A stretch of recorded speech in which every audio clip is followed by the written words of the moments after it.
নমস্কার, আদাব। আমি রফিক শেখ, ওয়েস্ট বেঙ্গল ইন্ডিয়া থেকে বলছি, পার্ট অফ ওয়ান প্যাসিভ।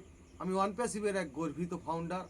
সর্বপ্রথমে জানাই আমাদের সিও অ্যাশ মুফারের স্যারকে অসংখ্য অসংখ্য ধন্যবাদ। তিনি আমাদের কোনো যোগ্যতা, কোনো কালার, কোনো রং, কোনো জাতি না থেকেই যে ফাউন্ডেশনশিপটা দিয়েছেন এবং সম্পূর্ণ কাজটা আমাদের এআই কাজ করবে। আমরা শুধু অ্যাশ মুফারের সঙ্গ দেবো, অ্যাশ মুফারের সাথে থাকবো। এখান থেকে আমরা একটা বড় সম্মানের জায়গা তৈরি করতে পারবো এবং এখান থেকে আমরা একটা আর্নিং তৈরি করতে পারবো। সেই অ্যাশ মুফারের স্যারকে অসংখ্য অসংখ্য ধন্যবাদ জানাই। তাই অনেক মানুষ এখন বলছেন, অনেক ফাউন্ডার বলছেন যে অ্যাশ মুফারের এত 14 লক্ষ ফাউন্ডারদের কীভাবে টাকা দেবে, অ্যাশ মুফারে গাছ কিনা সেটার সম্বন্ধে বলছি। অ্যাশ মুফারের চিন্তাভাবনা আলাদা, আমাদের চিন্তাভাবনা আলাদা।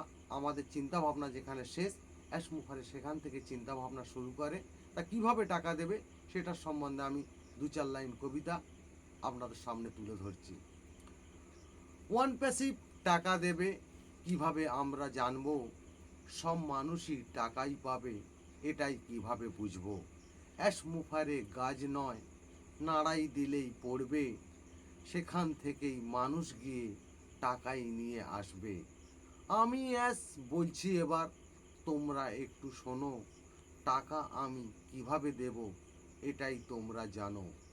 পুকুরের জলে কিন্তু তোমরা ছাড়ো মাছ, ওখান থেকে ইনকাম করব এইটুকুই তুই ব্যাস। তোমাদেরই চিন্তা ভাবনা যেখানে গিয়েই শেষ, সেখান থেকেই শুরু করি অ্যাশ মুফারের বেশ। সমুদ্রের জলে কিন্তু কেউ ছাড়ে নাই মাছ, সারা পৃথিবী খাচ্ছে কিন্তু এটাই ভাববে আজ। কেউ কোনো দিন ছাড়তে দেখেনি কোথায় থেকে এলো, এত খাওয়ার পরেও কিন্তু মাছ নাহি আর কমলো।